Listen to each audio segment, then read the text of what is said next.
അത് വെല്ലുവിളി നേരിടുന്നതിനെക്കുറിച്ച് ഹാരിസ് ചുരുങ്ങിയ വാക്കുകളിലൂടെ ആണെങ്കിലും വളരെ ഗൗരവതരമായി തൻ്റെ കന്നി പ്രസംഗത്തിൽ രാജ്യസഭയിൽ ഉന്നയിച്ചു എന്നുള്ളത് ചെറിയ കാര്യമല്ല.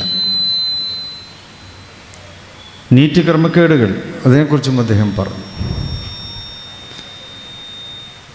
ആ വെല്ലുവിളി നിറഞ്ഞ ഈ സാഹചര്യത്തിൽ ഒരു പാർലമെൻറ്റ് മെമ്പറുടെ ഉത്തരവാദിത്വം നിർവഹിക്കുവാൻ ഹാരിസ് തൻ്റെ കന്നി പ്രസംഗത്തിൽ തന്നെ മുന്നോട്ട് വന്നത്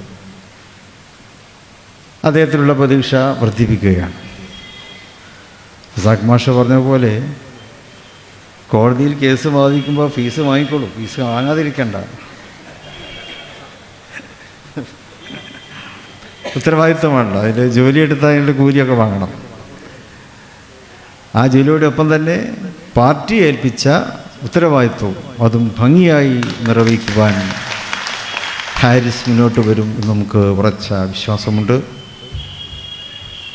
ഹാരിസിനെ സംബന്ധിച്ചിടത്തോളം ഞങ്ങൾക്ക് എൻ്റെ കുടുംബപരമായിട്ട് ഇസ്മായിൽ നേരത്തെ ഇവിടെ സൂചിപ്പിച്ചു, ചെറുപ്പം തൊട്ട് തന്നെ ഞങ്ങളുടെ വീട്ടിലെ അതിഥിയല്ല, വീട്ടിലെ കളിക്കൂട്ടുകാരനായിട്ടാണ് അദ്ദേഹം അവിടെ വളർന്ന് വന്നിരുന്നത്.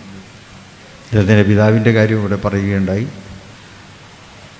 പക്ഷെ അതിനെല്ലാം ഉപരിയായി ഹാരിസിൻ്റെ കാഴ്ചപ്പാടുകളാണ് ഒരു നിയമജ്ഞൻ എന്നുള്ള നിലക്ക്, അതുപോലെ തന്നെ ഒരു പൊതുപ്രവർത്തകൻ എന്നുള്ള നിലക്ക്, ഒരു സാമൂഹ്യ പ്രവർത്തകൻ എന്നുള്ള നിലക്ക്, പ്രത്യേകിച്ച് ജീവകാരുണ്യ പ്രവർത്തകൻ എന്നുള്ള നിലക്കൊക്കെ ഹാരിസിൻ്റെ സംഭാവനകളെ നമ്മൾ മനസ്സിലാക്കിയിരുന്നു. അത് പാർട്ടി മനസ്സിലാക്കിയിട്ട് തന്നെയാണ് ഈ ഉത്തരവാദിത്വം ഹാരിസിനെ ഏൽപ്പിച്ചത്.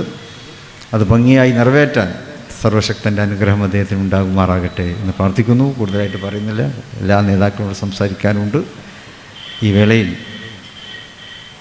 എൻ്റെ എല്ലാവിധത്തിലുള്ള അഭിനന്ദനങ്ങളും ആശംസകളും നേർന്നുകൊണ്ട് ഈ പരിപാടിയുടെ ഔപചാരികമായ ഉദ്ഘാടനം അള്ളാഹുവിൻ്റെ തിരുനാമത്തിൽ നിർവഹിച്ചതായി അറിയിക്കുന്നു.